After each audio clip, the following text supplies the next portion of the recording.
Hey guys, welcome back to MyTrickRC. Today we're real excited to share with you this lighting system that we came up with for this Traxxas Defender vehicle, the new TRX4. Really great vehicle. We've had a lot of fun with it, not only designing the lighting system but also taking it out. You can see we've been playing with it a little bit. Few comments. The control system that we have in here is using the UF-7 controller. We chose that because it gives the most scale options. You can get turn signals, reverse, brake lights. We are also working on a kit for the Dragon system. This is how the brake lights, reverse lights look. And we opted to actually, instead of putting turn signals on here, instead we wanted to put this 6-inch attack light bar. Yeah, this thing's getting a little warm. One quick comment regarding the light bars. This is powering directly off of the receiver's power, and in that scenario it's at full brightness all the time. It generates definitely a fair bit of heat here. I mean, I can touch it, but it's hot. You want to keep the vehicle moving. You know, although the light bars are designed to tolerate the kind of heat, even small amounts of airflow will really help, you know, reduce the temperatures, which means your LEDs last longer. It's a good practice to do. So if you're going to be driving this thing in warm weather, just try to keep the vehicle in motion as much as you can. All right, with that, let's crack open the body and take a look inside. We'll show you the whole installation, how the 3D parts are all connected, and all the wiring to connect the light bar and such. Okay, let's take a closer look at the receiver and power connection. The first thing to note is the way that it's wired up, the lights will come on and off with the vehicle. If you leave the power connector, this cable connected to the controller, it's all completely automatic. Both the light bar and the body lights, the way that we have them wired, will just be completely automatic. Okay, so looking at the controller, the first thing to note is we put the controller on the side of the vehicle, and the reason for that is the limited length of the Y cables that come with the controller. It's easier to connect it if it's on the side than it would be, say, if it was on the top. The controller, there's actually two Y cables coming from the receiver, from the chassis to the body. One of them is for motor, that's the one that's connected now. Then the other one with the little piece of tape on it, that's the steering servo. When we originally set this vehicle up, we had both of these connected, and what that allowed us to have was functionality for brake lights, reverse, as well as turn signals. But then after we thought about it, we realized, oh, well actually if we just leave it in the car mode, which is mode either 6 or 7, I believe we have it set to mode 6 currently, as soon as we unplug this cable, the controller realizes that it's not connected, and it'll just leave the turn signals, instead of having them on as turn signals, they'll just stay on steady like as running lights. So there's nothing else that we needed to do. As soon as we unplugged it, we wanted to use that port to power our receiver. And so we just plugged that guy into here like so. See if we can get it like that.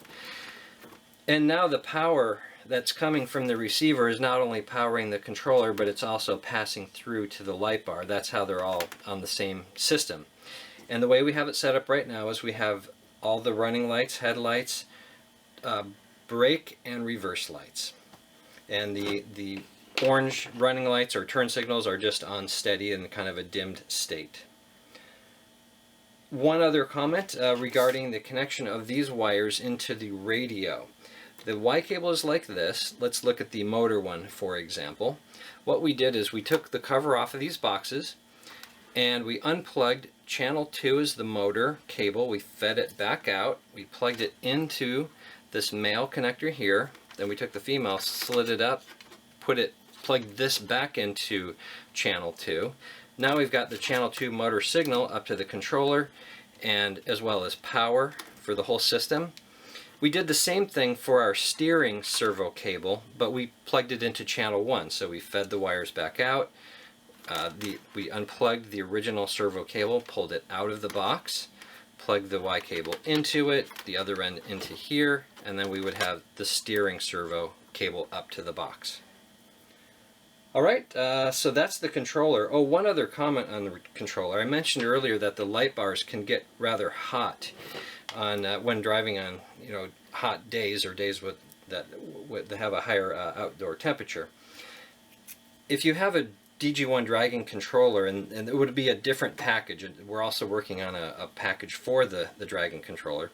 This would allow you to actually adjust the brightness on the fly of your controller. You can do it either by pressing the mode button here that's permanently attached to the controller, or if you have an open channel on your radio, you can set that to remotely control the modes of the Dragon controller. So this controller is a little bit different than the UF-7. The UF-7 isn't quite like that. It's a set and forget. You set it up one time and it's good to go. This one, if you want to change the modes on the fly, you do have that ability if you wire in that third channel into the receiver, and you have that on your transmitter, the ability as well. Okay, let's take a look at the 3D printed parts.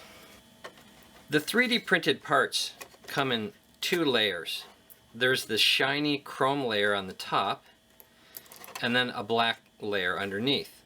The black layer really just holds the LEDs into place, and then the top layer does the final positioning, and then just allows you to align it right into the original front lens. The clear lens and the plastic ones on the front are the ones that came with the truck.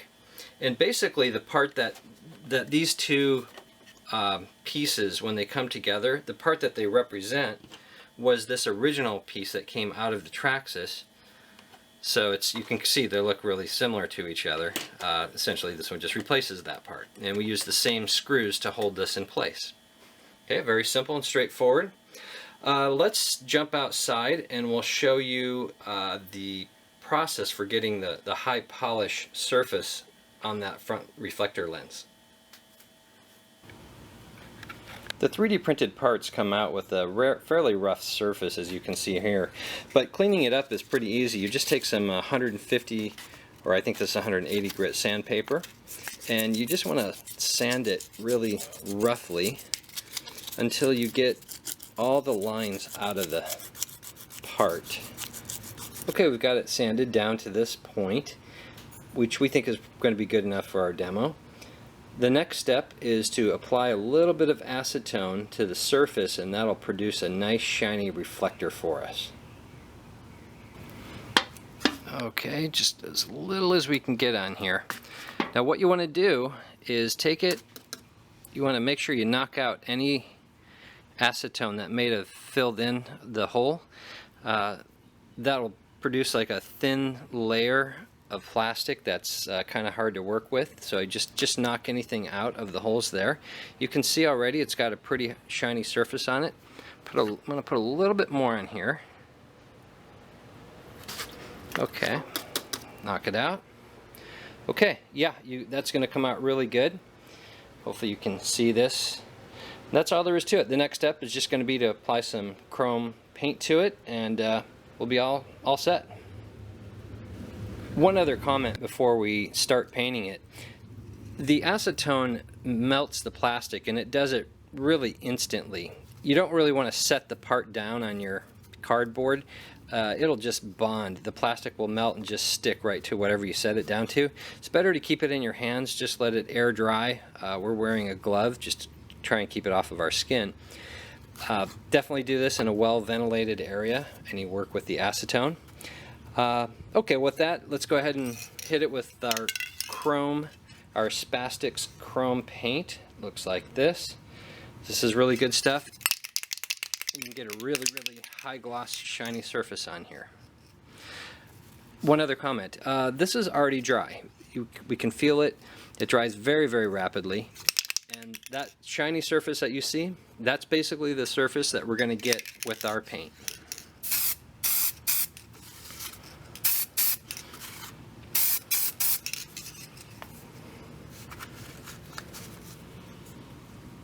And that's it. There you go.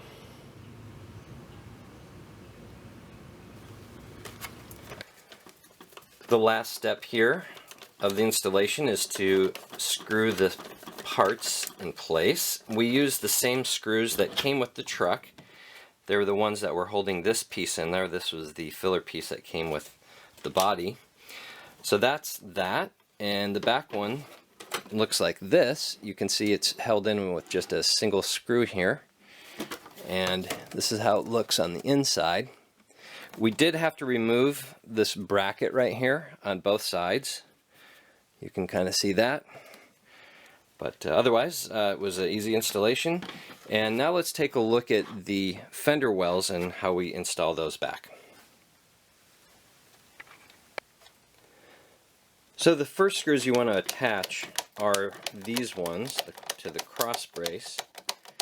And the LEDs, I did bend the wires down a little bit. That's okay. You can do that. The main thing with LEDs is they don't want to be in constant motion. It's okay to bend them the one time.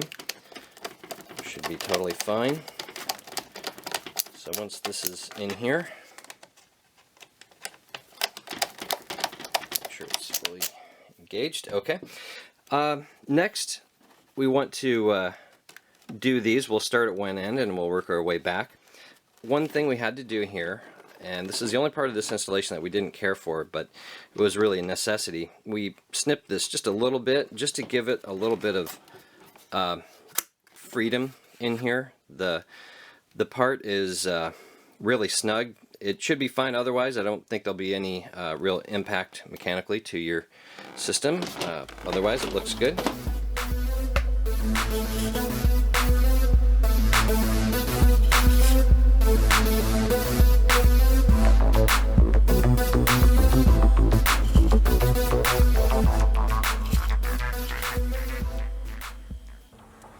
Now that we got the truck all back together, let's go take a look at it on the trail.